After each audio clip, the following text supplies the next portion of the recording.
बैठे रहो। Good morning all of you. बैठे रहो, तकलीफ करने की जरूरत नहीं है।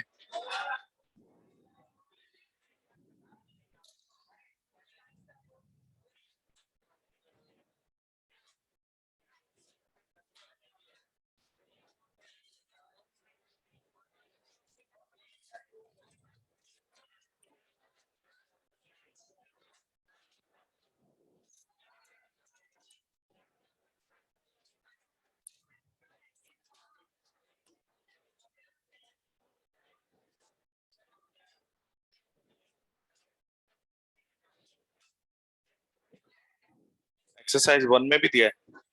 अच्छा, 1 से ही दिया होगा। 1 and 2।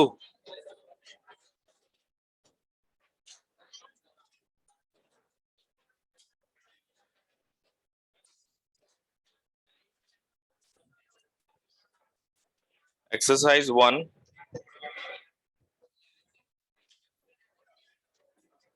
ओके, पहले बात बंद कर दो। डिस्कशन हमेशा एक इंपॉर्टेंट पार्ट प्ले करेगा।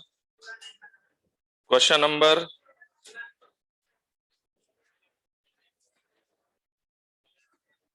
1 मिनट। ओके, तो एक्सरसाइज 1।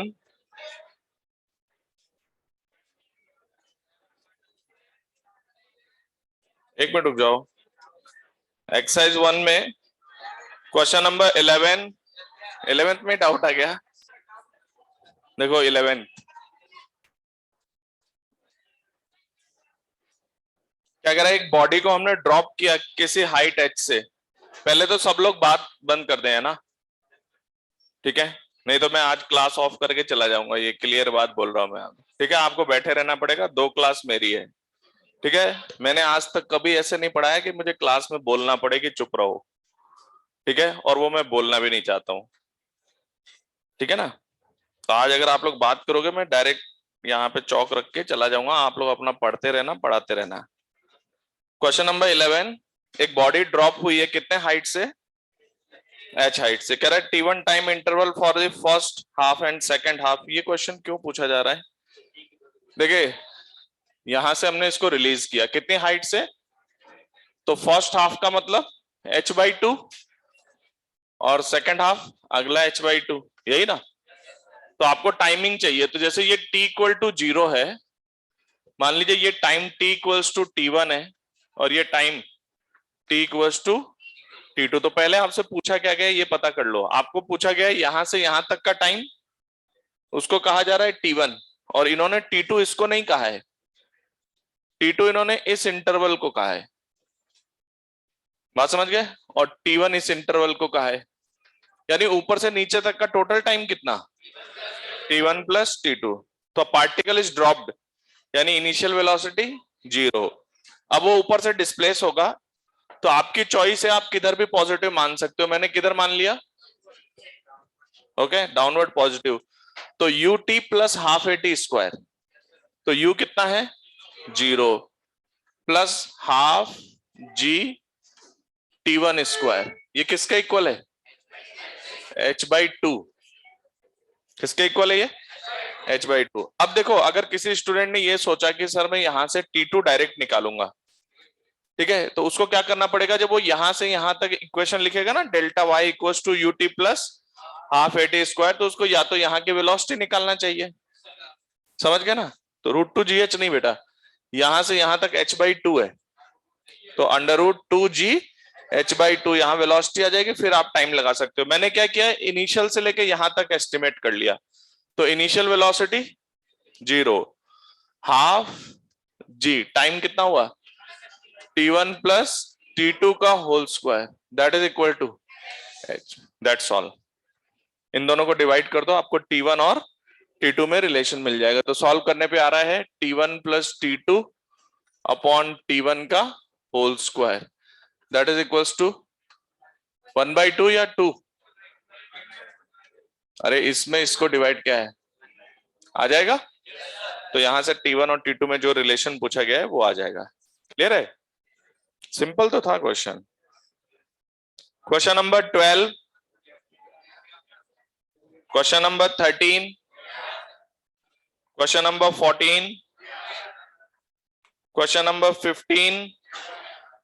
15 डाउट है? देखो जरा 15 में क्या है, क्या है, a ball is thrown upward from the edge of a cliff with initial velocity, how fast is moving after half second later? एक बात बताओ, ऊपर की तरफ हमने इसको प्रोजेक्ट किया है, तो फाइनल वेलोसिटी क्या होगी? v equals to u plus at। तो v कितना है ये एस्टिमेट करना है। इनिशियल वेलोसिटी अपवर्ड है, +6 बोल दिया मैंने इसको, और माइनस ऑफ gt, तो t कितना लेना है? Half second. तो यहां से सॉल्व कर ले। नहीं आ रहा है क्या आंसर? तो यहां पर आप t की वैल्यू रख दो। आ रहा है कि नहीं? 1 मीटर पर सेकंड।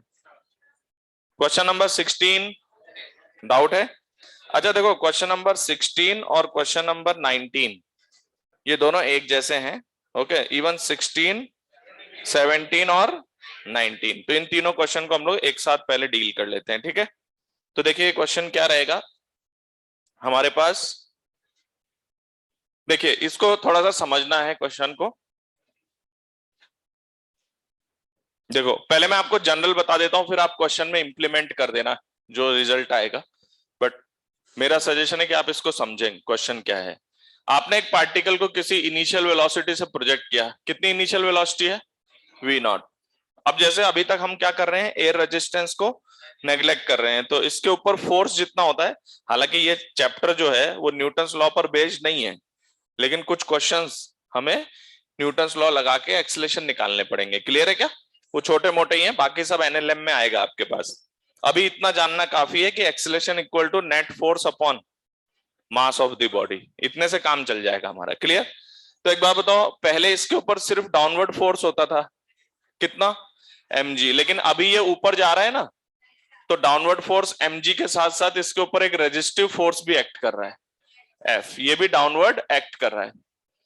तो बताइए क्या ये रिटार्डेशन में है? तो रिटार्ड होते होते होते होते एक मोमेंट आएगा जब इसकी वेलोसिटी 0 हो जाएगी। तो ये जो ऊपर जाने वाला मोशन है वो कितने एक्सेलेरेशन से हुआ?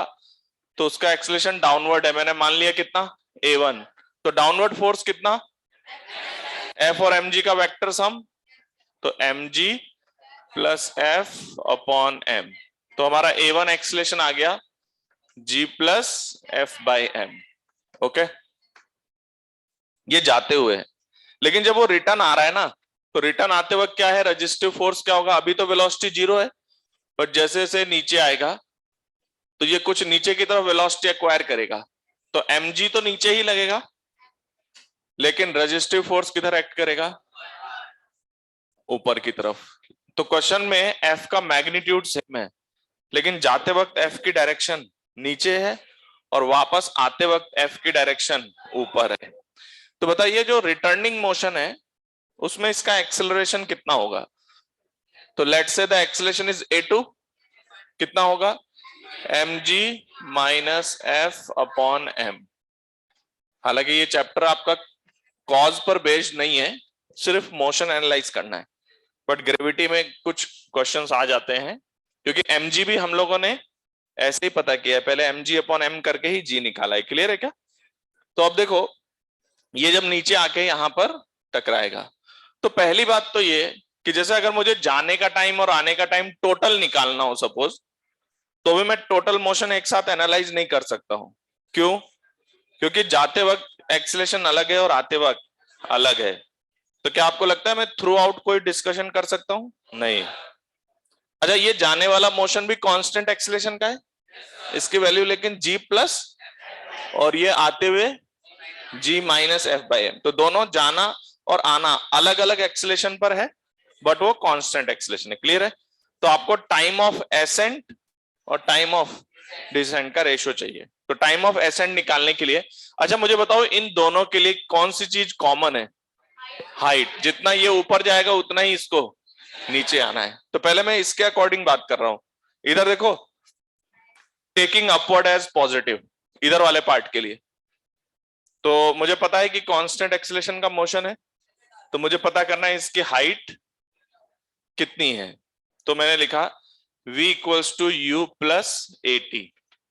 फाइनल वेलोसिटी 0, u कितना प्लस v नॉट माइनस नहीं a1, g नहीं a1 इंटू t1, तो v नॉट आपका a1 t1 के बराबर आ गया। v not is what a1 into t1, equation 1। अच्छा, इसके साथ साथ इसकी हाइट भी निकाल लो। Then what is the displacement जिसको मैं डेल्टा y बोल रहा हूं, ut v naught t minus half a1 t1 square. क्या इक्वेशन में कोई डाउट है किसी को?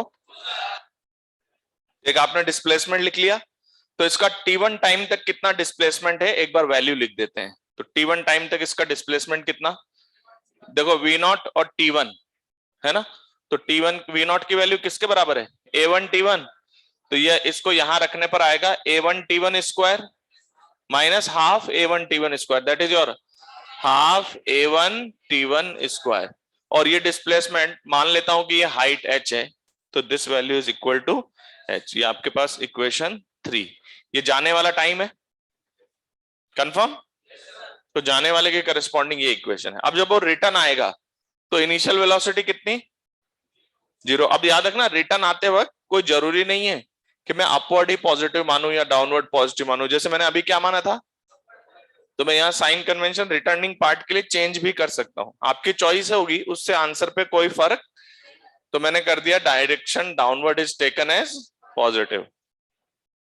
तो इनिशियल वेलोसिटी कितनी 0, then what is its displacement, displacement is your ut2 plus half a2 t2 square. यही है क्या डिस्प्लेसमेंट डेल्टा वाई, और ये वैल्यू भी किसके बराबर है plus h, that is equal to half a2 t2 square.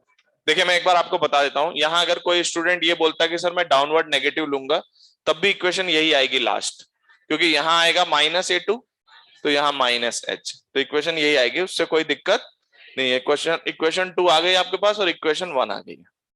तो इन दोनों को रिलेट कर दें, h इक्वल है क्या, तो h इक्वल है तो half a1 t1 square equal to half a2 t2 square. तो time of ascent t1 and time of descent is t2 and this is root over a2 by a1 and this value is equal to under root of g minus f by m upon g plus f by m। इतना समझ में आया?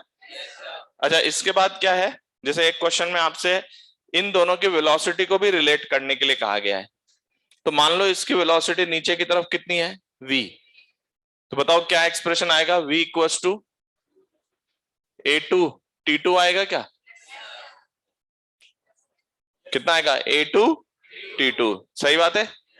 और हमारे पास जो उसकी velocity v not है, देखो वो किसके बराबर है a1 t1, तो आपका v by v not equals to a2 by a1 into t2 by t1।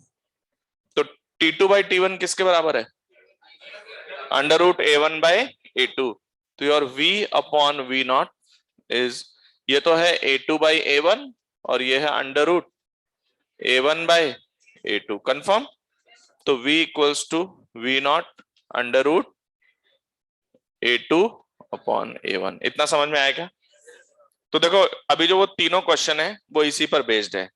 एक में उसने क्या बताया मैं बताता हूं, एक में तो डायरेक्ट आपको दिया है f कितना है, समझ आई बात, और दूसरे में आपको दिया जा रहा है कि एयर रेजिस्टेंस कितना रिटार्डेशन प्रोड्यूस करता है। तो इधर सुनना ध्यान से, उसने सिर्फ एयर रेजिस्टेंस के f बाई m के वैल्यू दिया है। जैसे क्वेश्चन नंबर कौन सा है एक बार देना, क्वेश्चन नंबर आपके पास 16, इसमें क्या बोला, a particle is throne upward and its experience a constant resistive force which can produce the retardation how much। तो बेसिकली वो डायरेक्ट आपको f बाय m की वैल्यू दे रहा है। तो क्या हम यहाँ पे रख के इक्वेशन में लिख सकते हैं, यहाँ g माइनस ए और g प्लस ए। देखो time of ascent upon descent का रेशियो आ गया, वैल्यू रख के देखो। और इसके बाद जो 19 है, 19 में ये देखो आपके पास 19 में इनिशियल वेलोसिटी दी है, फाइनल वेलोसिटी पूछा है, तो ये रिलेशन हम यूज कर सकते हैं। इसको किसी को रटना नहीं है, इसमें बताने वाला पार्ट ये था कि कंप्लीट मोशन को हम एक साथ एनालाइज नहीं कर सकते, जाने वाला एक्सेलरेशन अलग है और आने वाला एक्सेलरेशन अलग है, ठीक है, तो इसको नोट कर लीजिए। नेक्स्ट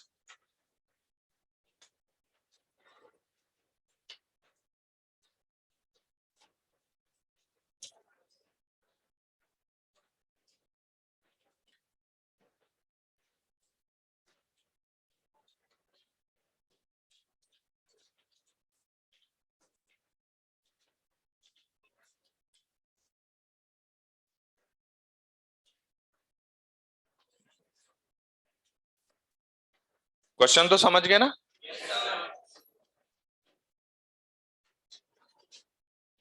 बस सिंपल सी बात है कि जाते हुए एक्सेलरेशन अलग है और आते हुए अलग है, बस इतना सा पार्ट है।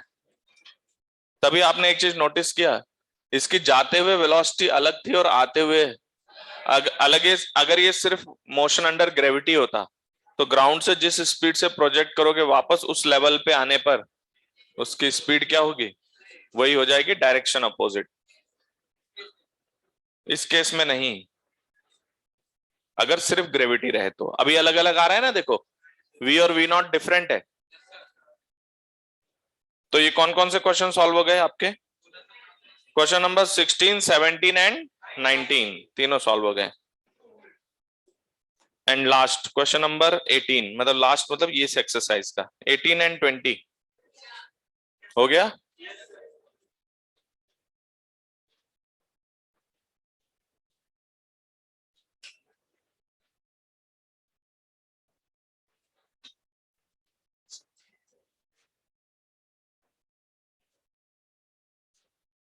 पता ये चीजें आगे कैसे आने वाली है?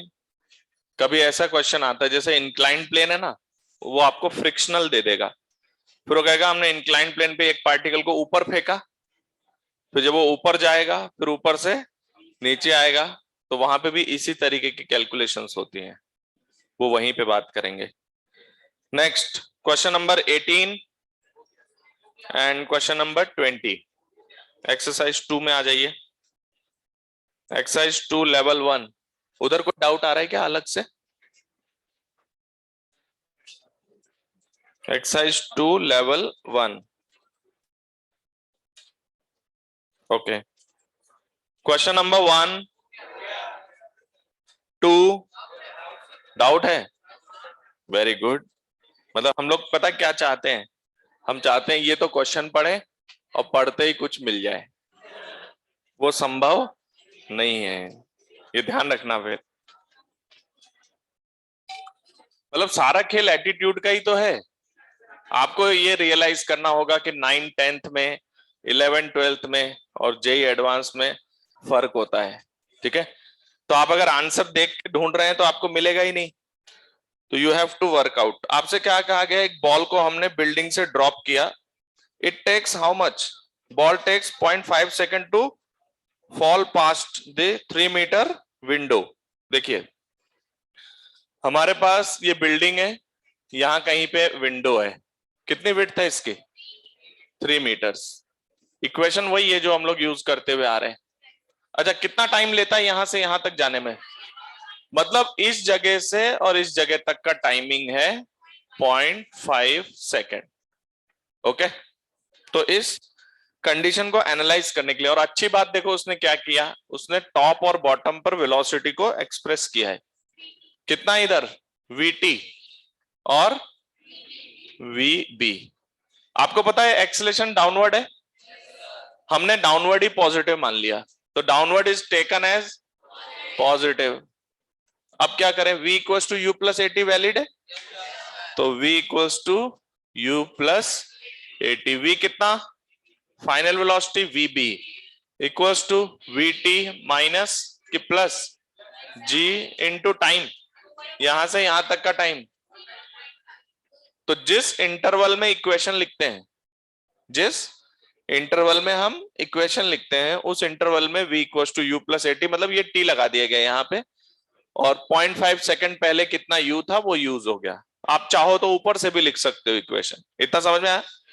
अच्छा इसके बाद यहां से लेके यहां तक मैं यूज कर रहा हूं v square equal to plus 2a delta y, delta x delta y कुछ भी बोल दो।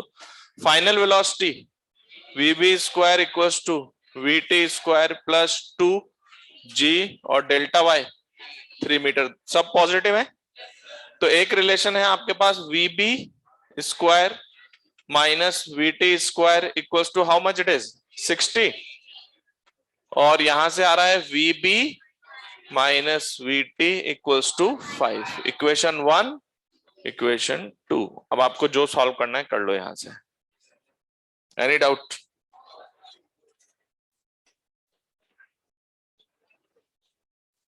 सोचना आना चाहिए क्वेश्चन को, बाकी इक्वेशंस तो वही है, थ्योरी में कोई चेंज नहीं है। Next question number 3, very good. Question number 4, हालांकि ऐसे क्वेश्चन का कोई मतलब होता नहीं है, कोई मीनिंग नहीं है, सही मायने में कोई मीनिंग नहीं है। आंसर में मिला देता हूं, आंसर तो मैं मिला दूंगा, लेकिन आप एक बात सोचो कि हम उसके डिस्प्लेसमेंट को टाइम के मैग्नीट्यूड से रिलेट कर रहे हैं, उसका कोई मीनिंग। अब टाइम जो है, पहली बात तो टाइम और डिस्टेंस को हम कैसे मिला सकते हैं, दोनों सेम क्वांटिटी है ही नहीं। अरे मेरी बात समझते हो क्या? मैं आंसर मिला देता हूं बस, आंसर आ जाएगा। बट ऐसे क्वेश्चन का मीनिंग नहीं होता है, क्योंकि अगर आप मैग्नीट्यूड भी ले रहे हैं सपोज, तो जब वो क्वांटिटी ही सेम नहीं है तो उसको कैसे रिलेट करेंगे हम। क्वेश्चन कह रहा है एक इंसेक्ट है, in every second distance is equal to the magnitude of the time elapsed, t equal to 0, उसकी इनिशियल वेलोसिटी u है। तो मुझे बताइए, ये एवरी सेकेंड बोल रहा है ना, तो वो ये बोलना चाह रहा है कि जैसे 1 सेकेंड तक उसका जो ये डिस्टेंस ट्रेवलिंग है वो 1 है, 1 के बराबर है। और दूसरा कह रहा है कि एवरी सेकेंड यानी अगले 1 सेकेंड का जो डिस्प्लेसमेंट है ये 2 के बराबर है। 2 बोल रहा है टोटल टाइम। तो यहां से यहां तक क्या वैल्यू लिखी जाएगी, ut plus half AT square.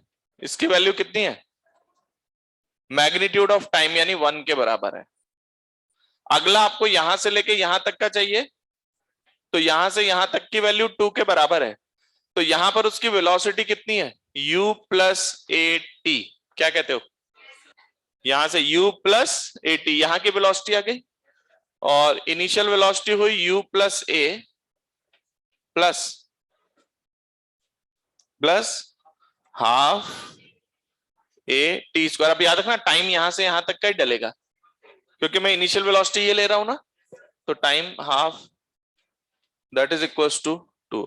इन दोनों से A को एलिमिनेट कर दो, u आ जाएगा। बट ऐसे क्वेश्चन का कोई मीनिंग नहीं होता, यहाँ कोई प्रोपोर्शनैलिटी कांस्टेंट होना चाहिए, समझ रहे हो कि नहीं, और उसकी वैल्यू 1 दे दें, तब जाके कहीं इस क्वेश्चन को हम डील कर सकते हैं। क्लियर है ना? बाकी आंसर आ जाएगा, आप इसको डिवाइड कर दें, A को एलिमिनेट कर दो, ठीक है। भाई मान लो कोई स्टूडेंट कहे कि नहीं सर मैं तो इसको सेकंड में कन्वर्ट करके करूंगा इक्वल, तो वो यहां लिखेगा 60 और यहां 120, फिर उसका आंसर अलग आएगा। अरे समझे कि नहीं? और वैसे भी question number 5, question number 6, very good.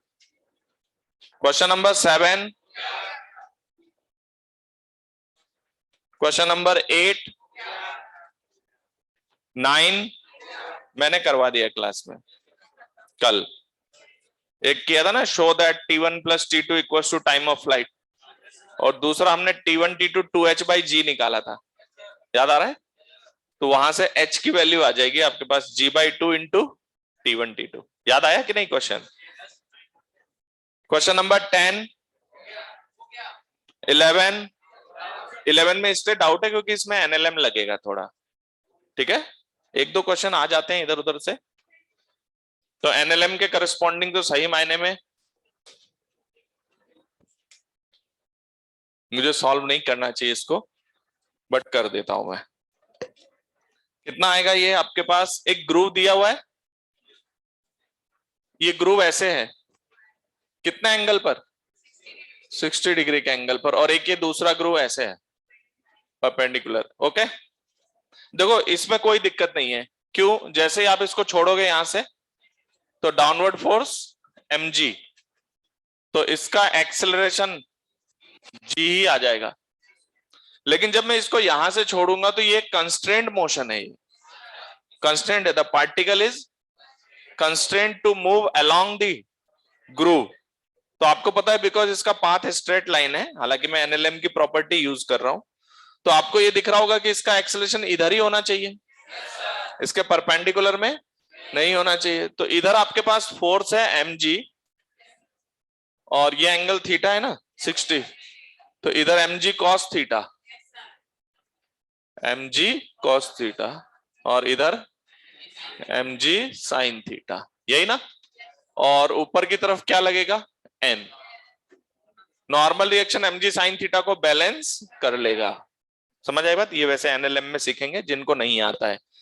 तो इधर डाउनवर्ड mg cos थीटा इसका एक्सेलरेशन है, इधर a2, तो a2 है g cos थीटा।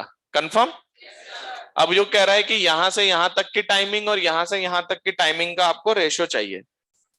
तो इनिशियल वेलोसिटी क्या है 0, क्या कांस्टेंट एक्सेलरेशन का मोशन है, इसका g है और इसका g cos थीटा, तो ut plus half A T square, ut plus half A T square, तो ये कौन सा t होगा ab, इसकी लेंथ कुछ l है, और दूसरे वाले के लिए ut plus half g cos theta into t of cd का होल स्क्वायर इक्वल्स टू, ये इक्वेट कर दो, दोनों टाइम में रेशियो मिल जाएगा। ओके, इसमें एनएलएम का यूज हो रहा है, वो मैंने लगा दिया है थोड़ा सा।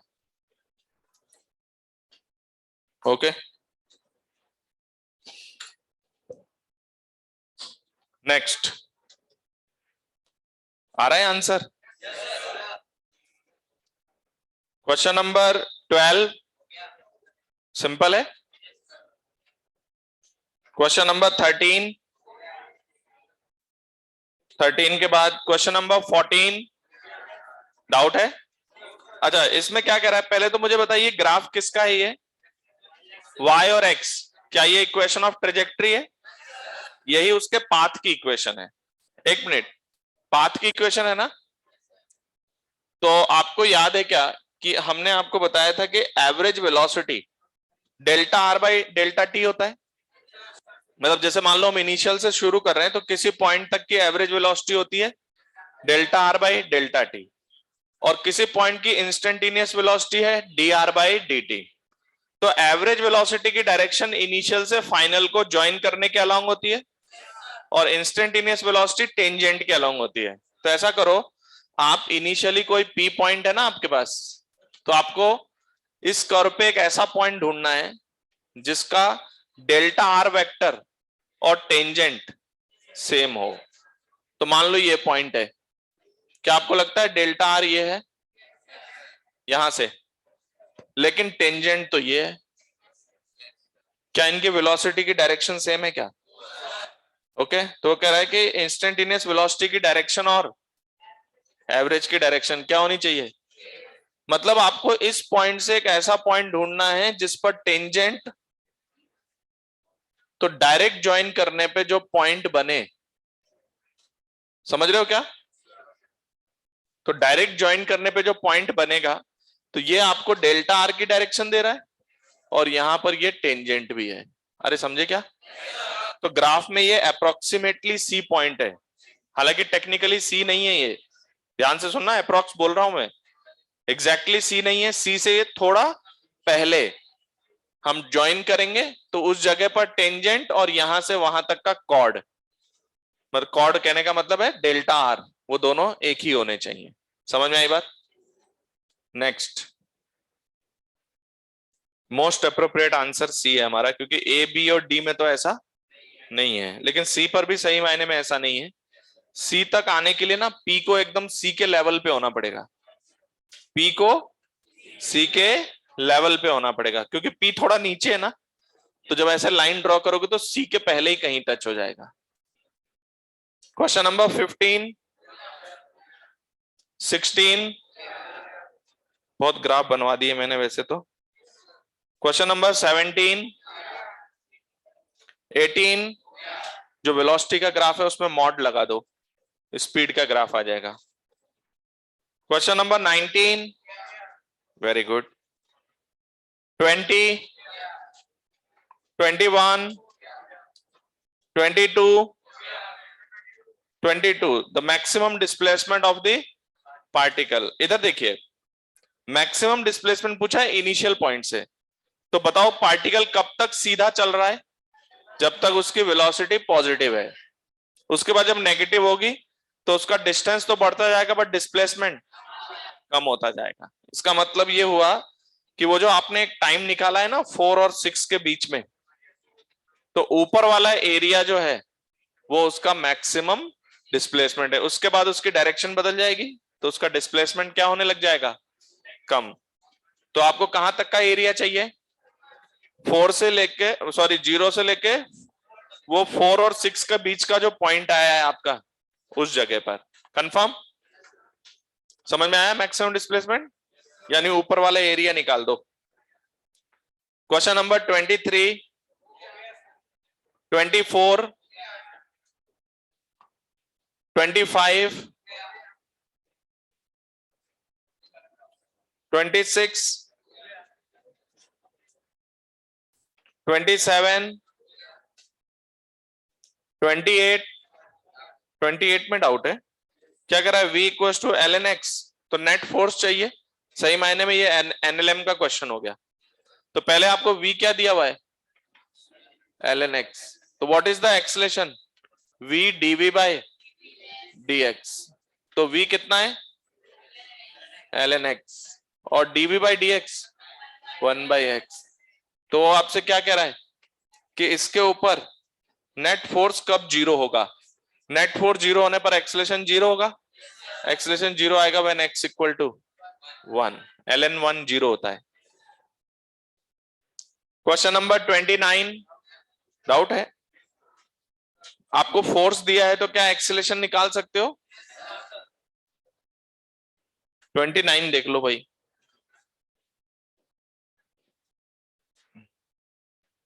क्वेश्चन नंबर 29 में F दिया हुआ है, तो F से क्या निकाल लें हम? एक्सेलेरेशन। कितना है मास बॉडी का? 1 kg। तो F upon m, F vector upon m, m की वैल्यू 1 है, तो रखने के बाद वैल्यू आपको दिखेगी 2 sin 3 pi t i cap plus 3 cos 3 pi t j cap. यही है। तो आपको इसका पोजीशन बताना है किस टाइम पर, है ना? तो इनिशियली वो ओरिजिन पे था, तो आपको बस कुछ नहीं करना है, एक्सेलेरेशन है उससे वेलोसिटी निकालना है, फिर डिस्प्लेसमेंट। तो आप चाहो तो x को अलग और y को अलग सॉल्व कर सकते हो, और चाहो तो एक साथ कर सकते हो। तो मैं एक साथ कर रहा हूं, ठीक है? तो एक्सेलेरेशन ये आ गया मेरे पास, तो dv वेक्टर बाय dt क्या a के इक्वल है? मतलब ये मास से डिवाइड हो चुका है 1। तो यहां से dv वेक्टर क्या आएगा? a dt। यानी इधर तो है 2 sin 3 पाई t dt, ये तो रहेगा i कैप में, और 3 cos 3 पाई t dt ये किधर रहेगा? j कैप में। इंटीग्रेशन t इक्वल टू 0 से t तक, 0 से v। तो पहला इंटीग्रेशन कर लोगे, क्या आएगा? v वेक्टर इक्वल्स टू, यहां पर इंटीग्रेशन 2, एक मिनट, 2 साइन का integration minus cos 3 pi t upon 3 pi. समझते हो ये चीज? Limit is from 0 to t। इसके आगे लगा हुआ है i कैप, प्लस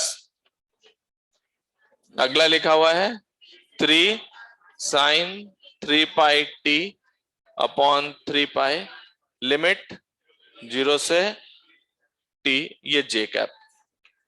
आप दोनों को अलग अलग भी कर सकते हो बाद में आप, ठीक है? तो एक बार बताइए, इसके बाद एक बार और इंटीग्रेशन ही तो करना है। तो अभी याद रखना लिमिट रखेंगे ना जब, तो यहां माइनस ये आएगा cos 3 पाई t, और ये लिमिट में है 0। तो आपका v वेक्टर कितना? v वेक्टर आएगा 2 बाई 3 पाई, तो ले लें कॉमन इधर, ये आएगा पहले 0, पहले 1 t रखो, फिर 0 रखो, तो ये आएगा 1 minus cos 3 pi t। Okay, कोई डाउट है क्या आपको? प्लस 3 बाई 3 पाई यानी 1 by pi into sine 3πt। अरे समझे क्या? तो ये क्या हुआ, जे कैप आ गया। इसके बाद क्या करें, इसमें तो हमने रख दिया लिमिट, एक और बार उसको dr बाय dt रख के एक और बार इंटीग्रेट कर देना और लिमिट डाल देना, वापस आ जाएगा आंसर। क्लियर है क्या? तो इंटीग्रेशन है सिंपल। आप चाहो तो दोनों को अलग अलग करके बाद में वेक्टर सम भी कर सकते हो। And question number 30, F by m कर देंगे तो क्या आ जाएगा, एक्सेलरेशन। हम लोग 11th पढ़ के आए क्या? कितने लोग, हाथ खड़ा करो जरा। एक मिनट हाथ वापस डाउन करो। कितने लोग नहीं पढ़ के आए 11th? आपने दोनों में हाथ खड़ा नहीं किया, डायरेक्ट? हाँ, पढ़ के आए हो तो अब तब भी आपने हाथ नहीं खड़ा किया, और नहीं पढ़ के आए हो तब भी। ठीक है, 2-3 लोग हैं। ठीक है, बाकी लोग एफ बाई एम के बारे में जानते हैं ना? ठीक है, तो बाकी जो अभी सुन रहे हैं वो इतना ध्यान रख लो कि थोड़ा सा यहाँ पर एनएलएम आ रहा है कि acceleration equals to f by m. तो इसके बाद क्या करना है, इंटीग्रेट। अच्छा, इसमें एक शब्द यूज हुआ है टर्मिनल वेलोसिटी। ये सब चीजें हम लोग बात करेंगे जाके फ्लूइड मैकेनिक्स में। तो टर्मिनल वेलोसिटी का मतलब है इसकी फाइनली वेलोसिटी कांस्टेंट हो जानी चाहिए। क्या हो जानी चाहिए? तो वेलोसिटी जब कांस्टेंट हो जाएगी तो हम कहेंगे इसने टर्मिनल वेलोसिटी अचीव कर ली। तो इंटीग्रेट कर लिया सबने। 30 के बाद 31, 30 तक ही दिया है। ओके,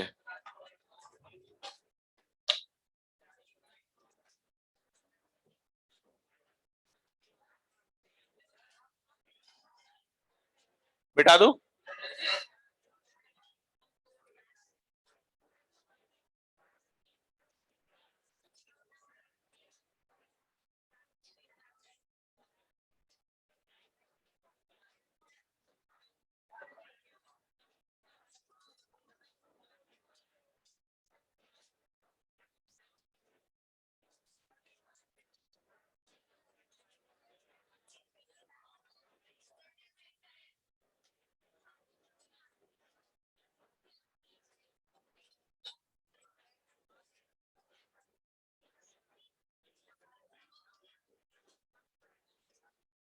देखो अभी हम लोग कुछ मिक्सअप क्वेश्चन कर रहे हैं। आपको पता है ग्रेविटी में क्या हो जाएगा, बस एक्सेलेरेशन भी आपको ही पता होना चाहिए। अदरवाइज और कोई क्वेश्चन होगा तो हम आपको एक्सेलेरेशन दे देंगे। ठीक है, देखो अभी आपके पास एक ऐसा क्वेश्चन आया था, उस पर मैं थोड़ा डिस्कशन करना चाह रहा हूं। ऐसा कोई क्वेश्चन था बट क्वेश्चन को चेंज कर दिया है मैंने। कितने लोगों को ध्यान आ रहा है, हमने इसका acceleration versus time curve, distance, displacement, ऐसा कुछ क्वेश्चन किया था। 1 2 3 4 5 6। इसका एक्सेलेरेशन इधर, इधर वेलोसिटी थी -2 मीटर पर सेकंड और ये वेलोसिटी थी +4 मीटर पर सेकंड। तो इससे रिलेटेड सारी चीजें हम कर चुके हैं, बस मुझे इसका डिस्प्लेसमेंट वर्सेस टाइम कर्व बनाना है and distance versus time curve बनाना है। दोनों कर्व बनाने हैं। ओके, अभी आपके पास शीट में आया था क्वेश्चन, आपने बना भी लिया है। ओके, तो थोड़ा सा इस पे डिस्कशन करते हैं क्योंकि यहां गड़बड़ी हो जाती है कई बार। देखो यहां पर कितने सारे इंटरवल्स हैं आपको दिख रहा है ना, 0 से 1, फिर 1 से 2, फिर 2 से 3, 3 से 4, 4 से 5, 5 से। अगर आपको ध्यान हो या ध्यान रखने की जरूरत नहीं है, यहां पर एक्सेलेरेशन कितना आ रहा है इस रेंज में, +4, y2 -y1। भूलना अलाउड नहीं है फिजिक्स में। 4 - 0/1, तो ये +4 है क्या एक्सेलेरेशन? तो यहाँ एक्सेलेरेशन है +4 मीटर्स पर सेकेंड स्क्वायर। इधर है एक्सेलेरेशन -4 मीटर्स पर सेकेंड स्क्वायर। ध्यान आ रहा है? इधर इसका एक्सेलेरेशन आया था -2 मीटर्स पर सेकेंड स्क्वायर और इधर एक्सेलेरेशन आया था। देखिए हम एग्जैक्ट इक्वेशन की तरफ नहीं जा रहे क्योंकि एग्जैक्ट इक्वेशन हम आपसे नहीं पूछ रहे, वो मैथमेटिक्स का ही पार्ट है सही मायने में, बट इसके ग्राफ की ट्रेसिंग करनी है हमें। ठीक है, तो बस आपको ये ध्यान रखना है कि ग्राफ बनाते वक्त ग्राफ को कैसे चलाना है। तो आपको ये बात पता है क्या कि अगर एक्सेलेरेशन कांस्टेंट होता है तो displacement versus time curve parabolic होता है, यही है। और अगर आपका वेलोसिटी कांस्टेंट हो तो displacement versus time curve straight line होता है, बस इतना जानना है, ठीक है। तो मैं इसका डिस्प्लेसमेंट वर्सेस टाइम कर्व निकाल रहा हूं डायरेक्टली। तो मेरे पास ये टाइम और वाई एक्सिस पर डिस्प्लेसमेंट। अब कैसे करेंगे इसको समझना। देखो इधर आपको पता है 0 डिस्प्लेसमेंट से शुरू कर रहा है, फिर 1 तक डिस्प्लेस हुआ, फिर 2 सेकंड तक, फिर 3 सेकंड तक, उसके बाद पार्टिकल रिटर्न आ रहा है, यही बात है ना। तो हम लोग क्या करेंगे, इसकी जब प्लॉटिंग करेंगे तो जस्ट हमें ये पता होना चाहिए कि ग्राफ कैसे शुरू होगा। समझ में आई बात। तो पहले बताइए, क्या फर्स्ट एक्सेलरेशन कांस्टेंट है? पॉजिटिव है। तो displacement versus time curve upward opening parabola, downward opening parabola, upward opening parabola, ये अपवर्ड है। अब बताइए, आपको मैंने बताया भी था कि पैराबोला के साथ साथ ये भी ध्यान रखना है कहां से शुरू होगा। तो क्या इनिशियल वेलोसिटी 0? तो यहां से शुरू होगा। तो फर्स्ट ग्राफ देखो, it will be an upward opening parabola, 0 velocity से शुरू होकर 4 मीटर पर सेकंड पे ये वेलोसिटी यहां तक आई। कितना टाइम हो गया? 1 सेकंड। अच्छा चलो, यहां तक कोई बता सकता है कितना डिस्प्लेसमेंट हो चुका है? सिर्फ यहां तक 2 मीटर। खड़े हो जाओ पहले। हाँ, जब डिस्प्लेसमेंट शब्द यूज किया है ना, तो पार्टिकल जब कुछ नहीं कहा जाएगा तो हम इनिशियल से बात करेंगे। समझ में बात? जैसे अभी मैं कह रहा हूं मैं चलना शुरू कर रहा हूं, तो आपसे मैं पूछ रहा हूं कितना मेरा डिस्प्लेसमेंट है, तो अंडरस्टूड है कहां से? इनिशियल। अगर इनिशियल से नहीं है तो फिर हम इंटरवल आपको बताएंगे। बात समझ गए? अच्छा इधर देखो, ये कहां तक गया? पहला एरिया कितना है? Half of 4 into 1। Half of 4 into, क्या ये 2 मीटर है? अभी पेन बंद कर दो, बस एक बार ये बनाना सीख लोगे अपने आप बन जाएगा। अब देखिए दूसरा पार्ट, कैसी वेलोसिटी है? तो कांस्टेंट वेलोसिटी यानी v बराबर dx बाई dt होता है। तो क्योंकि v कांस्टेंट है तो delta x equal to v delta t हम यूज कर सकते हैं। तो बस इतना जानना काफी है कि ये ग्राफ जो है स्ट्रेट लाइन है। स्ट्रेट लाइन का स्लोप भी जानना जरूरी है। कैसा स्लोप होगा? Velocity, slope, slope. Velocity constant है ना, तो डिस्प्लेसमेंट वर्सेस टाइम ग्राफ का स्लोप कांस्टेंट होना चाहिए, यानी उसका फंक्शन स्ट्रेट लाइन है। यार बात को घुमा के ही तो बोल रहा हूं। पहले बोल रहा हूं डिस्प्लेसमेंट टाइम कर्व कैसा होना चाहिए? Straight line. इसका मतलब ही तो है कि उसका स्लोप कांस्टेंट है। अब ध्यान रखना, यहां ग्राफ उठाते वक्त अगला पॉइंट है ना, तो अब हम बात कर रहे हैं 1 से 2 सेकंड। तो आपको यहाँ ग्राफ बहुत ढंग से उठाना है, ऐसे स्ट्रेट लाइन तो रखना है। ये जो पैराबोला है ना, पैराबोला पे जो टेंजेंट बन रहा है उसी के साथ टेंजेंट बनाते हुए आगे जाना है। क्यों? क्योंकि इस पॉइंट की वेलोसिटी क्या 4 मीटर पर सेकंड है, चाहे पिछले कर्व से निकालो चाहे। तो यानी यहां पर फंक्शन आपका ऐसा होना चाहिए कि उसको आगे से टेंजेंट निकाले चाहे पीछे से। बहुत सारे स्टूडेंट ऐसे बनाएंगे, सर ये पैराबोला है, ये स्ट्रेट लाइन। अब ये क्वेश्चन यहाँ खराब हो गया। ये यहाँ पे आप लोग थोड़ा बहुत जानते हो, यहाँ इमीडिएट वेलोसिटी चेंज हो गई, तो इट्स एन इंपल्सिव इवेंट। कैसा इवेंट हो गया? यहाँ इंपल्सिव इवेंट हो गया, जो हम लोग सेंटर ऑफ मास में पढ़ेंगे। तो यहां पर इमीडिएटली ऐसा ग्राफ नहीं बनना चाहिए। तो आपको ध्यान रखना है कि यहां से ग्राफ पीछे वाले और आगे वाले पे टेंजेंट सेम बनना चाहिए। बात समझ गए? अगर आपने ऐसे बना दिया कि ये पैराबोला और ये स्ट्रेट लाइन, कंसेप्चुअली गलत है। यहां पर वेलोसिटी दोनों कर्व से क्या आनी चाहिए? इधर टेंजेंट ऐसा है, इधर टेंजेंट ऐसा है, तो गड़बड़ हो गया। तो पहला पॉइंट समझ में आया? तो बस दो बातों का ध्यान रखना है कि कौन सा ग्राफ बनेगा, और दूसरा ग्राफ में टेंजेंट आपको लेके चलना है, क्योंकि दोनों तरफ 4 सेटिस्फाई हो रहा है। कंफर्म? पार्टिकल की वेलोसिटी इमीडिएट चेंज नहीं हो रही, टाइम के साथ चेंज हो रही है। तो देखिए अब अगला पार्ट कौन सा? 2 to 3। अच्छा बताओ, यहां तक पार्टिकल कितना चला गया? यहां तक कितना चला गया आपका पार्टिकल? एक मिनट, फर्दर कितना गया, एरिया निकाल लो, 4 इंटू 1 4, यही ना, तो यानी 2 पर तो था ही, और कितना आगे चला गया, मतलब जो, एक मिनट रुक जाइए, ये मैंने डाउनवर्ड इसलिए कर दिया, जगह कम है थोड़ा, तो 2 तो ऑलरेडी था, plus 4 that is equal to 6। Next, अगला ग्राफ बताओ कैसा, डाउनवर्ड ओपनिंग पैराबोला। एक मिनट, बनाने से पहले रुक जाओ, ये पैराबोला डाउनवर्ड, कहां से स्टार्ट करो, पॉजिटिव वेलोसिटी से, वर्टेक्स से नहीं, पॉजिटिव वेलोसिटी से, क्योंकि इसकी वेलोसिटी कितनी है, +4 है ना, और कहां तक, 0 तक, ये फंक्शन 0 तक वैलिड है, तो यहां से शुरू करके यहां खत्म करूंगा।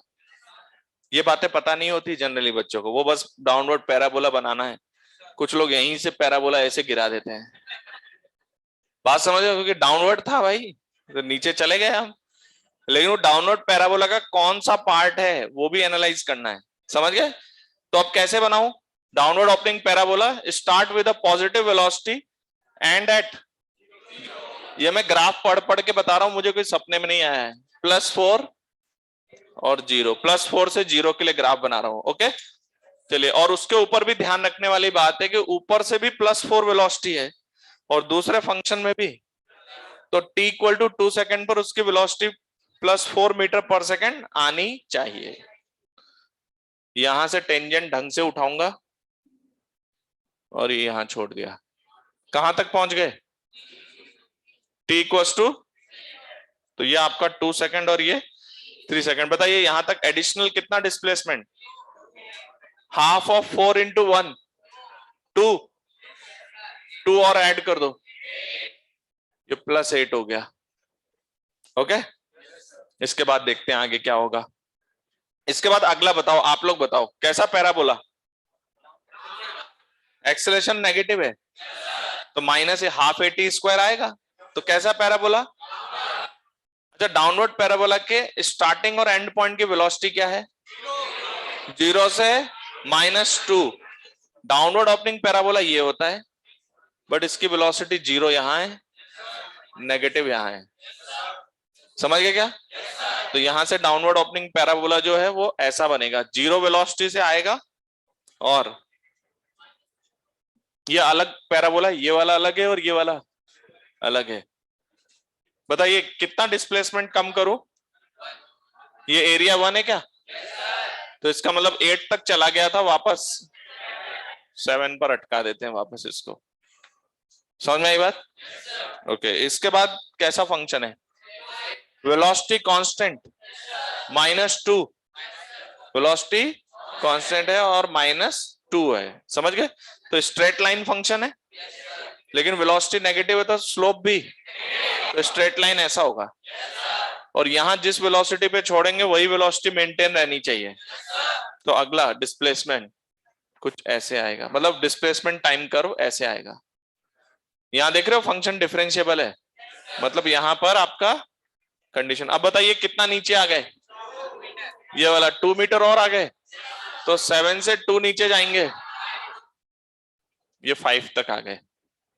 मैं एरिया निकाल निकाल के चेक कर रहा हूं, ओके। अब अगला कर्व बताइए, एक्सेलेरेशन पॉजिटिव, कैसा पैराबोला, कौन सा parabola, displacement time curve parabolic होता है, कैसा पैराबोला, कहां से शुरू करूं, नेगेटिव वेलोसिटी से और खत्म 0 वेलोसिटी पे, तो नेगेटिव वेलोसिटी से शुरू करके मैं इसको खत्म करूंगा पॉजिटिव वेलोसिटी पे, है ना, और फाइनली ये 5 है ना, तो लास्ट में ये और कितना 1 आ रहा है क्या, तो ये ग्राफ कुछ ये लीजिए, अरे समझ में आया क्या।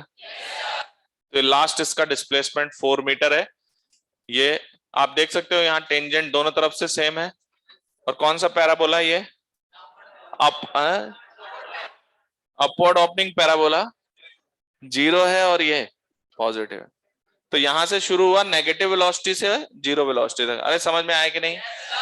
नेक्स्ट पॉइंट, तो ये आपका डिस्प्लेसमेंट टाइम कर्व है। अब आप लोग क्या बनाते मैं बता देता हूं, ऐसे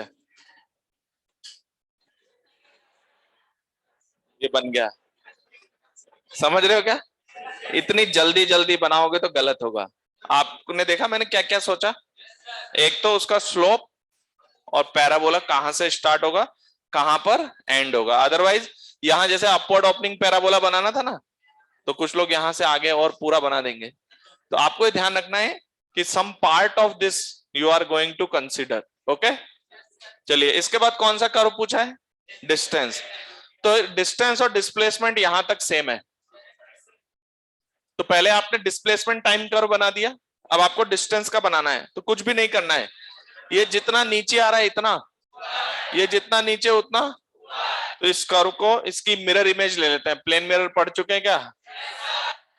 तो इसकी प्लेन मिरर में इमेज ले लेते हैं ऐसे ऊपर।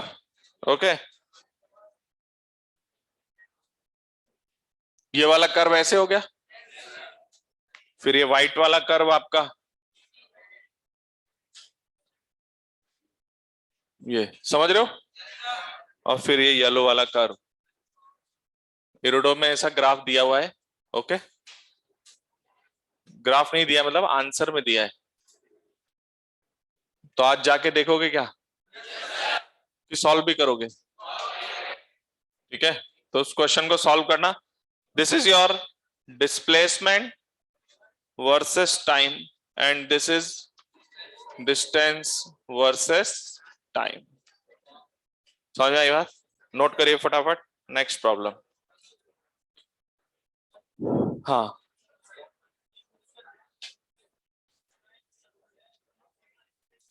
बेटा वो क्वेश्चन अलग है, सारे क्वेश्चन एक जैसे थोड़ी होते हैं। अब देखो एक आया है डाउट कि सर वो शीट में जो क्वेश्चन दिया था वो यहां कहीं से ऐसे जा रहा था, वो अलग क्वेश्चन है, ये अलग क्वेश्चन है। हाँ, तो वो पूरा सेम पैराबोला रहेगा।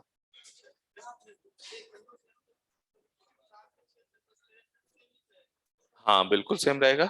एक मिनट रुको, कौन सा ग्राफ है ये? वेलोसिटी टाइम, हाँ बिल्कुल।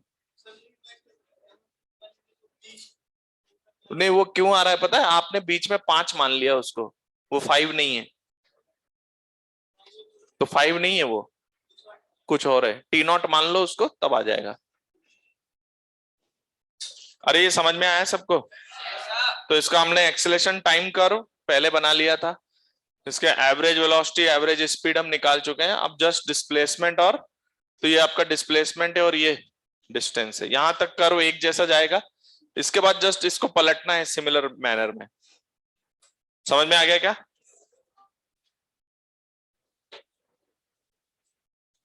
तो ग्राफ जल्दीबाजी में नहीं बनाना है, आराम से सोच सोच के बनाया जाता है। डिस्प्लेसमेंट टाइम ग्राफ का स्लोप क्या प्रोवाइड करता है? Instantaneous velocity.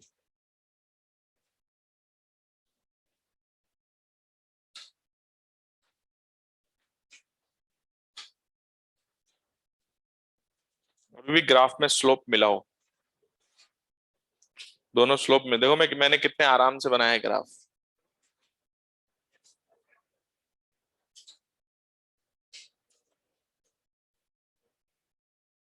क्लियर सबको? Next problem.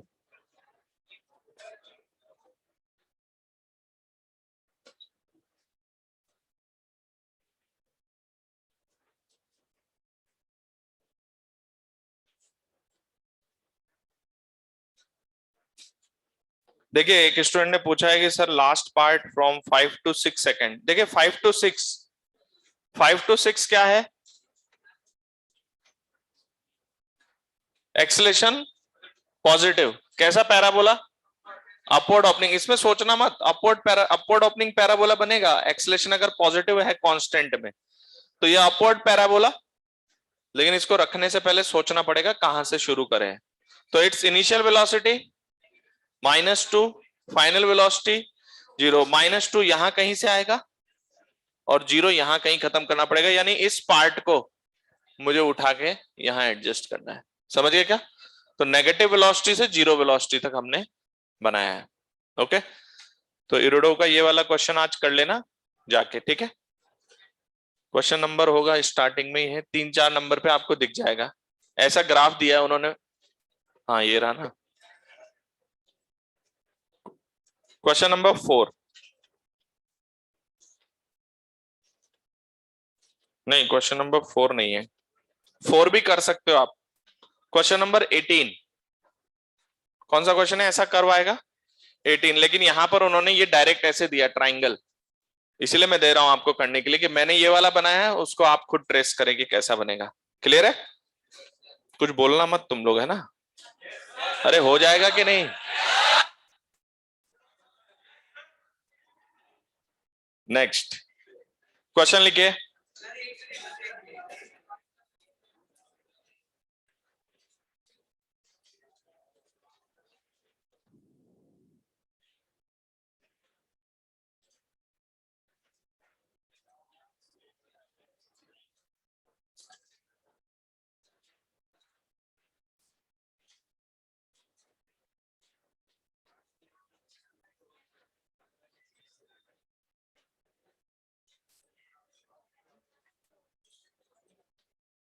ओके, क्वेश्चन लिखिए।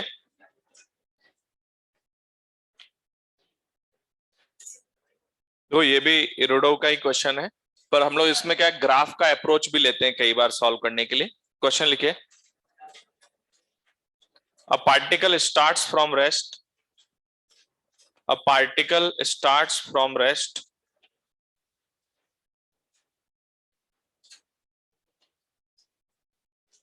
and moves with constant acceleration and moves with constant acceleration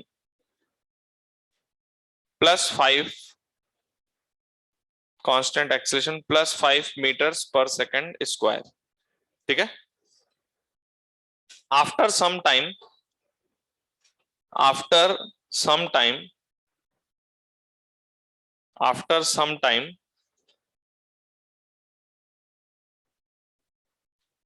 it moves with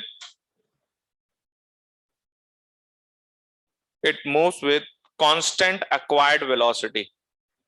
after some time it moves with constant acquired velocity। मतलब इस line का मतलब पहले वो एक्सेलरेट हो रहा था, तो किसी समय पर जहां से भी आप इसको खत्म करेंगे वहां पर जो वेलोसिटी होगी उसी से चलाना है। देखो देन आफ्टर सम टाइम, मतलब फिर कुछ देर तक वो कांस्टेंट वेलोसिटी से चला। Then after some time it decelerates with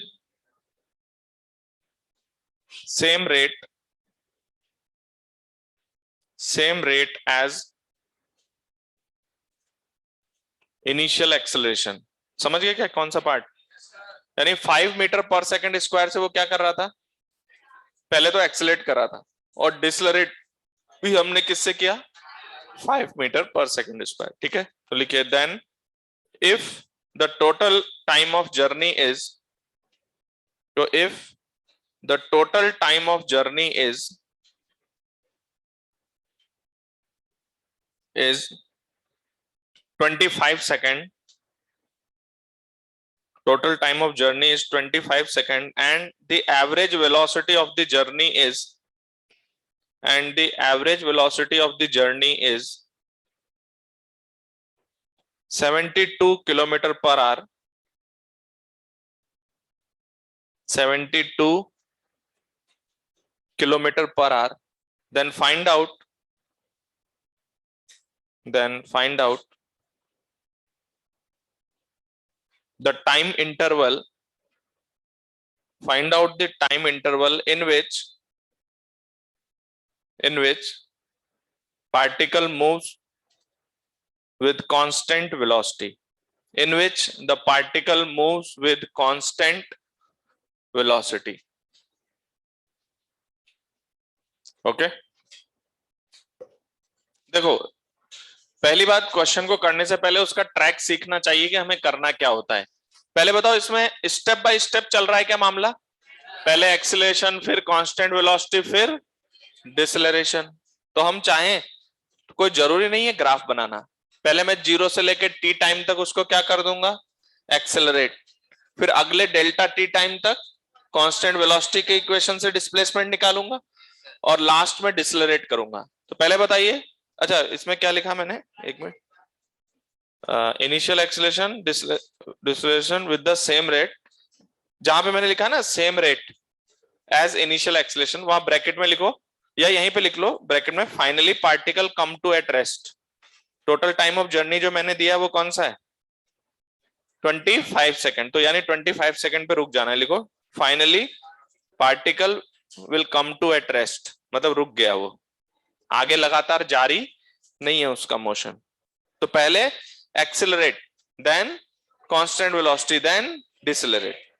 तो देखो इसको करने के लिए हम इक्वेशन से कर सकते हैं, पहले डिस्प्लेस करेंगे इनिशियल एक्सेलरेशन से, फिर जो वेलोसिटी आ जाएगी उससे अगले डेल्टा टी टाइम तक कांस्टेंट वेलोसिटी से फिर डिस्प्लेसमेंट आगे आएगा, और फिर जब वो डिसलरेट करेगा तो फिर हम कांस्टेंट एक्सेलरेशन वाली इक्वेशन यूज कर सकते हैं, समझ गए।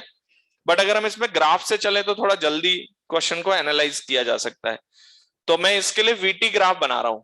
ओके, एक शीट में भी ये सेम क्वेश्चन है आपके पास। ओके, तो इसका वीटी ग्राफ बना रहे हैं। बताइए, इनिशियली वेलोसिटी 0, इसके बाद कांस्टेंट एक्सेलरेशन से जा रहा है, तो VT graph positive slope negative slope, positive slope. तो इधर देखो, आपने मान लिया कि टी नॉट टाइम तक एक्सेलरेट किया है, तो अब जो वेलोसिटी है ना अगली, मुझे पता है कि इसका एक्सेलरेशन +5 मीटर्स पर सेकंड स्क्वायर है, तो पहले ये कितनी वेलोसिटी आई उसके लिए इक्वेशन यूज कर रहा हूं। तो v equals to u plus 80, v equals to 0 plus 5 into t not, तो इसकी वेलोसिटी आ गई 5 टी नॉट। इसके बाद 5 t not is the velocity acquired. इसके बाद ये कांस्टेंट वेलोसिटी से कुछ देर तक चल रहा है, हमें नहीं मालूम कितनी देर तक, तो मान लेते हैं कि एक्स्ट्रा टाइम कितना है, डेल्टा टी। इसके बाद ये decelerates with the same rate, decelerates with the same rate. तो यहां से यहां तक कितने लोगों को ये बात समझ में आती है कि ये भी टी नॉट टाइम होगा डायरेक्ट। अगर इसका डिसलरेशन कुछ अलग होता तब ये टाइम डिफरेंट आ सकता था, लेकिन अभी जिस रेट से गया है तो आया भी -5 मीटर पर सेकंड स्क्वायर से, तो इसका वीटी ग्राफ ही आ गया। अब टोटल टाइम ऑफ जर्नी कितनी है, तो आपके पास delta T plus 2 T naught, how much it is 25, तो डेल्टा टी है आपके पास 25 माइनस, यही आपको बताना है, this is the time interval in which it is moving with constant velocity. अब क्वेश्चन में आपको एवरेज वेलोसिटी गिवन है, average velocity is total displacement upon total time. आप इक्वेशन से भी कर सकते हो, कोई दिक्कत नहीं है। टोटल एवरेज वेलोसिटी 72 किलोमीटर, तो 72 इंटू 5/18 कर दूं क्या, this answer will be in total displacement. तो वीटी ग्राफ का एरिया अगर हम इक्वेशन से करते तो इसको अलग इसको अलग इसको अलग निकाल के ऐड करते, अभी मेरा ये एरिया डायरेक्ट आ जाएगा total, how much it is half of sum of the parallel sides, तो ये टोटल यहां से यहां तक 25 plus delta t sum of the parallel sides into distance between that 5 t not. तो इधर आ रहा है आपके पास 20, दैट इज इक्वल्स टू कितना आएगा, इसको सॉल्व करने पर half of 25 plus 25 minus 2 T not into 5 t not. तो आप लोग मुझे सॉल्व करके बताएं टी नॉट के रूट्स क्या आएंगे फटाफट। हमने ग्राफिकल अप्रोच लिया है सिर्फ क्वेश्चन को थोड़ा इजी करने के लिए, आप इक्वेशन से भी स्टेप बाय स्टेप चल सकते हो।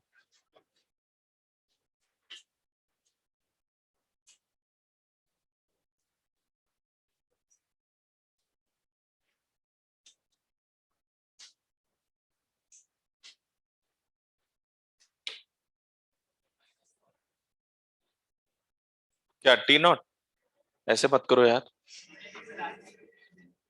नेगेटिव मत लाओ, दो वैल्यू आ रही होगी, देख लो पहले, चेक करो नेगेटिव है कि शायद पॉजिटिव है वो भी।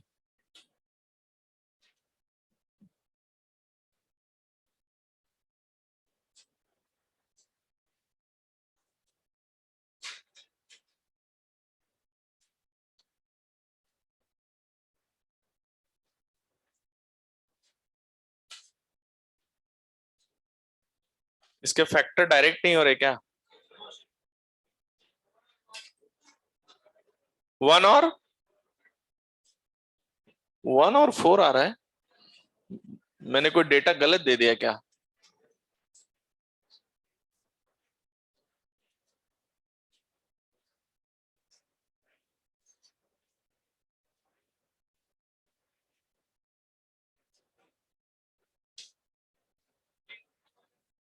कितना आ रहा है रूट?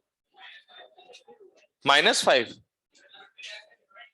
हाँ हाँ, यही तो हो रहा है। तभी तो मैं कह रहा हूँ कि गड़बड़ कैसे ला रहे हो तुम लोग। आंसर तो कुछ और आना चाहिए। अब करो। तभी तो मैं सोच रहा हूँ यार, मेरा रटा हुआ क्वेश्चन है। 25 - 2 T0। हाँ, आंसर तो आना ही चाहिए चाहे सॉल्यूशन कैसा भी हो। भाई ये 25 से कोई बोला नहीं कि टोटल टाइम से डिवाइड होगा, एक स्टूडेंट ने बताया। हाँ, कितना आ रहा है? अब आएगा T0 की दो वैल्यूज। एक T0 इज 20 सेकेंड और T0 इज 5। कौन सा एक्सेप्टेबल नहीं है? 20, because total time of journey ही क्या है हमारे पास? 25। तो T0 और T0 40 हो जाएंगे, है ना? तो यहां से क्या आएगा? T0 equal to 5 second. समझ में आया? तो हमें पूछा क्या गया है? Find out the interval of time during which the particle is moving with uniform velocity. तो आपका आंसर क्या है? Delta T. Delta T is your 25 minus 10, that is 15 second. समझ गए क्या?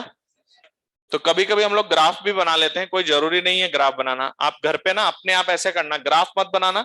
इनिशियल वेलोसिटी 0 लेके फाइनल डिस्प्लेसमेंट निकालना, फिर जो वेलोसिटी आ जाए उससे डेल्टा टी टाइम तक चलाना, प्लस फिर उसके बाद डिसलरेट करके टाइम निकाल के फिर एवरेज वेलोसिटी। बट उससे क्वेश्चन थोड़ा सा लेंदी हो जाएगा। समझ आई बात? तो देखिए ये 1D के क्वेश्चंस हैं जो आप कर पा रहे हैं क्लियरली। एक क्वेश्चन लिखो।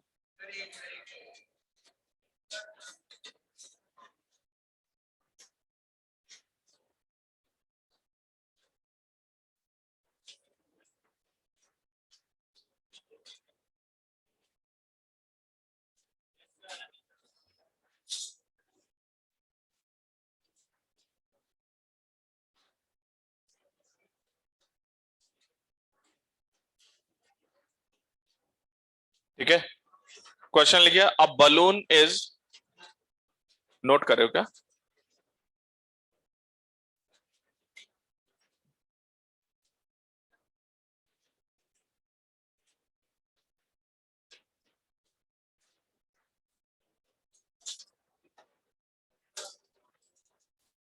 देखो, a balloon is rising upward from ground. A balloon is rising upward from ground with acceleration g by 8, with acceleration g by 8 in vertically upward direction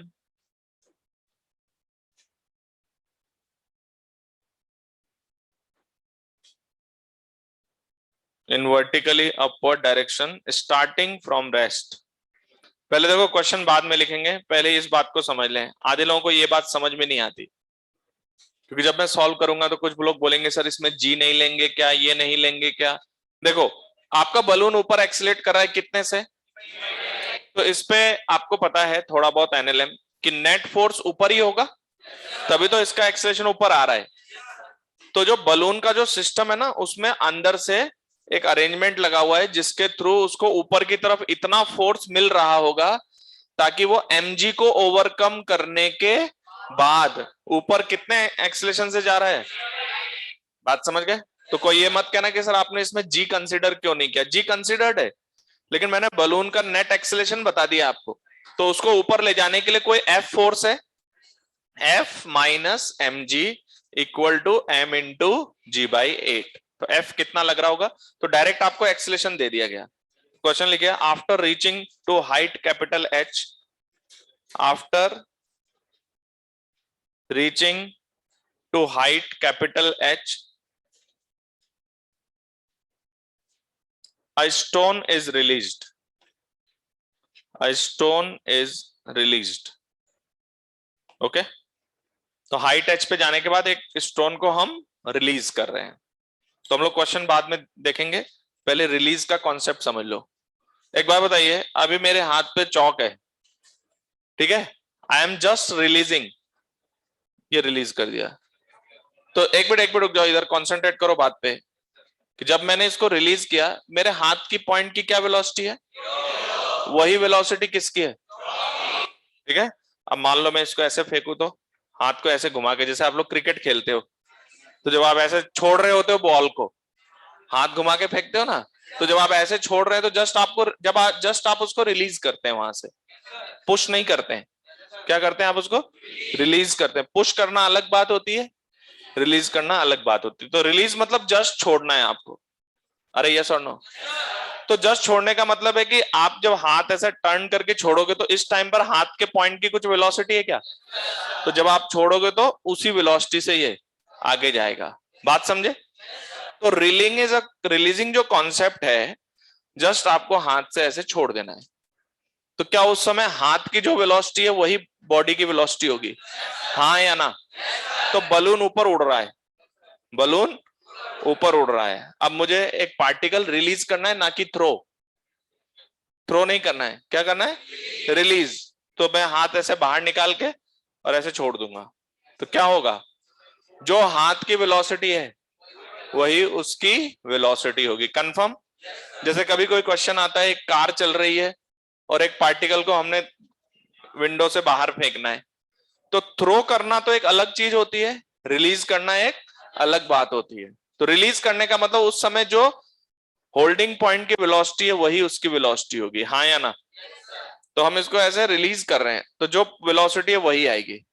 तो अगर मैं ट्रक में बैठा हूं, तो जो ट्रक की वेलोसिटी है वही मेरी वेलोसिटी है, वही मेरे हाथ की वेलोसिटी है, और जैसे रिलीज करूंगा पार्टिकल की वेलोसिटी भी। तो बताइए, जो स्टोन रिलीज किया है, क्या इसकी कोई वेलोसिटी होगी? कैसे पता? तुम लोग बिना सोचे समझे यस नो कर रहे हो। अगर मैं, मतलब तुम लोग इतनी जल्दी यस बोलते हो, थोड़ा सा भी टाइम ले लिया करो। हालांकि ऐसा नहीं है कि कोई टफ टास्क है, लेकिन थोड़ा सोचते, क्या रेस्ट पे शुरू हुआ है, उसके बाद हाई टच पे पहुंचेगा, तो क्या बलून कुछ वेलोसिटी एक्वायर कर चुका है, यानी उसमें जो पर्सन बैठा है उसके हाथ की भी कुछ वेलोसिटी, और रिलीज करेगा तो वही वेलोसिटी उसकी आएगी। तो after reaching to the height as the stone is release, तो लिखो then find out the time after which, find out the time after which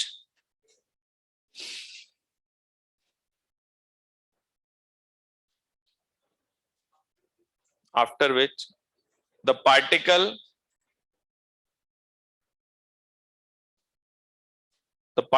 will hit the ground after release. Particle will hit the ground after release.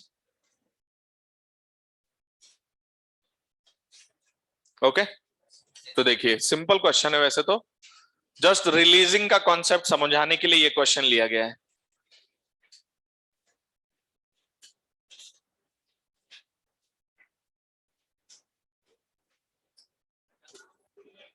तो देखिए, आपका balloon है and this is acceleration upward g/8। किसी को ये समझ में आ रहा है जी क्यों नहीं ले रहे हैं? इस पे ऊपर का फोर्स और mg मिलाकर g/8 आ रहा है। इसमें एक स्टोन है, तो ये जीरो वेलोसिटी से एक्सेलरेट कर रहा है, तो पहले कितने हाइट पर पहुंच जाएगा और कितनी वेलोसिटी? तो एक तो हाइट h है और इसकी वेलोसिटी कितनी है, मान लेते हैं v।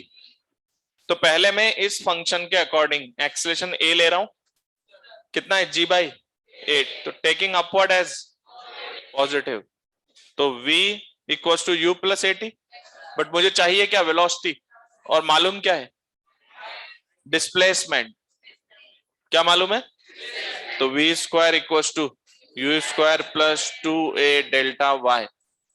फाइनल वेलोसिटी जीरो हो गई क्या? Zero initial velocity plus 2 g/8 plus का h v equals to under root GH/4, यानी रूट के बाहर अंडर रूट GH/2। अरे समझ में आ गया? तो यहां से जब मैं स्टोन को रिलीज करूंगा तो स्टोन के पास वेलोसिटी ऊपर होगी कितनी? जितनी इस सिस्टम की वेलोसिटी है, तो that is under root GH/2। समझ गए? अब ये वैसा क्वेश्चन हो गया जो मैंने टावर से एक पार्टिकल को ऊपर फेंका था, अब उसको ऊपर जाके नीचे हिट करना है। तो आपने इसकी वेलोसिटी एस्टिमेट कर ही लिया है और हाइट भी आपको पता है, लेकिन अब इसका एक्सेलेरेशन वर्टिकली डाउनवर्ड जी है, तो ये पहले जाएगा ऊपर, फिर रेस्ट पर आएगा और फिर ग्राउंड से टकराएगा। अब उधर आपका बलून जा रहा है, हमें कोई दिक्कत नहीं है। तो taking upward as positive for the further moment, यहां से तो क्या करें? Delta Y equals to U T plus half A T square. कितना आएगा delta Y? Minus H, because upward is taken as positive, तो displacement minus H, that is equal to U T under root GH/2 T plus का आएगा minus, plus आएगा। देखो ये छोड़ना मत, अदरवाइज क्वेश्चन गलत है कॉन्सेप्ट आते हुए भी, फिर आप लोग बोलते हो सिली मिस्टेक्स हो रही हैं। ये सिली मिस्टेक्स नहीं है, ये हैवी मिस्टेक्स है अगर आप साइन यूज नहीं कर रहे हैं तो, है ना सर? मैंने प्लस का माइनस ले लिया था तो वो गलत हो गया फिर तो, माइनस ऑफ GT²। अरे समझ गए? Because we are taking upward as positive, इसलिए minus H plus U T plus half AT²। ढंग से रखना है सारी वैल्यूज। तो क्या आ रहा है expression? GT² minus root GH into t minus 2H equal to 0। यही आ रहा है? तो टाइम के दो रूट्स आ जाएंगे यहां से, T equals to minus b plus minus under root B² minus 4AC, बोलो, अपॉन 2A।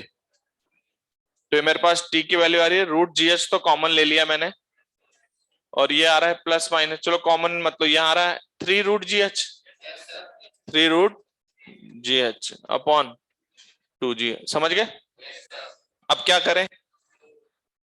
तो नेगेटिव ले नहीं सकते क्योंकि टाइम नेगेटिव आ जाएगा, तो इसका आंसर आएगा प्लस वाले से root GH plus 3 root GH upon 2G, that is 4। तो आएगा 2 under root H/, this is the time of flight. Confirm? अब इतने टाइम में उसकी क्या वेलोसिटी होगी? तो आप v equals to u plus AT भी लगा सकते हो। आप यहां तक आने के लिए उसकी स्पीड के लिए v² equals to u² plus 2 delta y भी लगा सकते हो। समझ गए क्या? कितनी मैक्सिमम हाइट तक ग्राउंड से गया होगा, तो ऊपर वेलोसिटी 0 होने तक कितना h होगा? तो H1 प्लस H1 और नीचे h, तो जमीन से मतलब जमीन से हाइट निकालनी है तो h plus H1, total distance travelling निकालना है 2H1 प्लस h। कर सकते हैं? नेक्स्ट,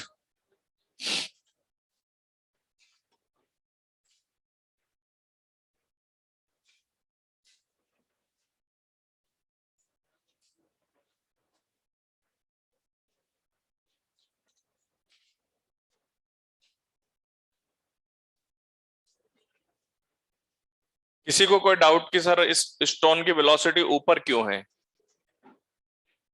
ठीक है,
क्लियर?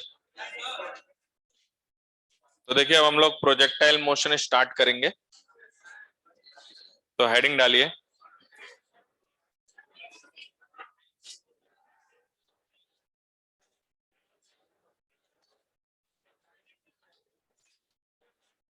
तो ब्रेक देना जरूरी है क्या?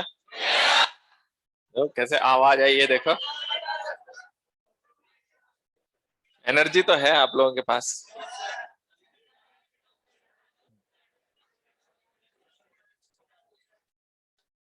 कौन पूछ रहा है? वो पूछ रहा है तो वही पूछेगा। हाँ, क्या बताओ? टाइम नेगेटिव इसलिए आ रहा है कि ये रूट हमारे लिए एक्सेप्टेबल नहीं है।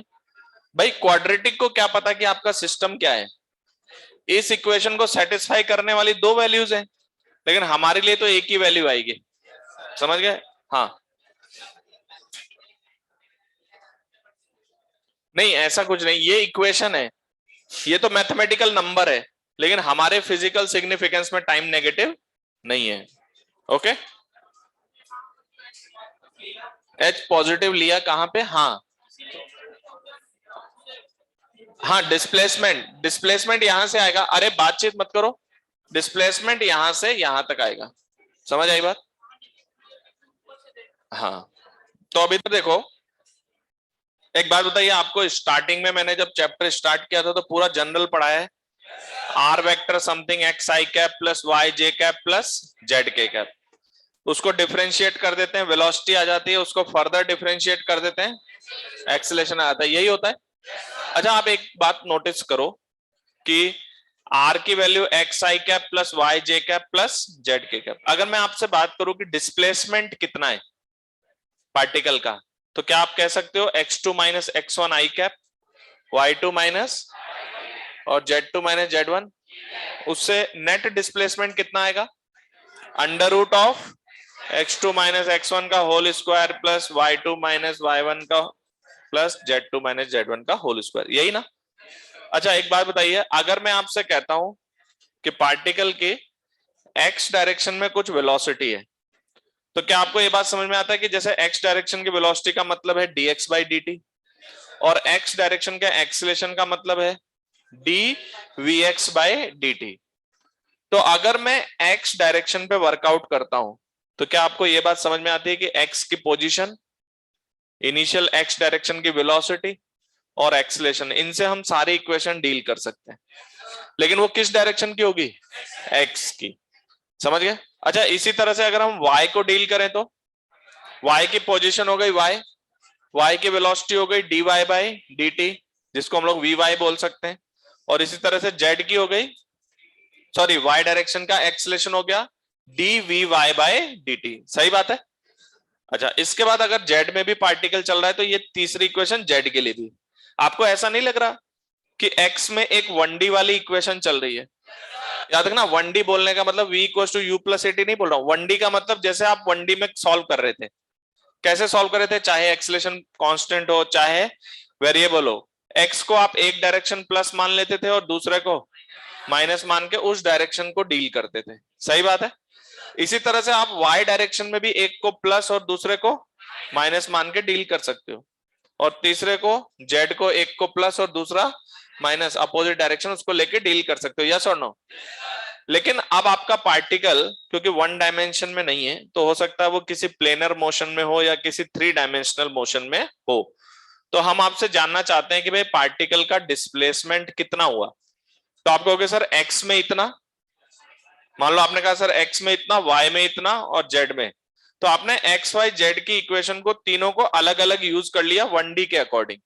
एक्स भी तो एक 1D है, वाई भी एक और जेड भी एक, लेकिन आपको पता है कि ये तीनों एक साथ वेक्टर में ऐड होंगे, तो क्या ये तीनों म्यूचुअली परपेंडिकुलर है? तो आप अलग अलग डायरेक्शन की वैल्यू को निकालकर फिर उनका वेक्टर एडिशन करेंगे। क्या करेंगे?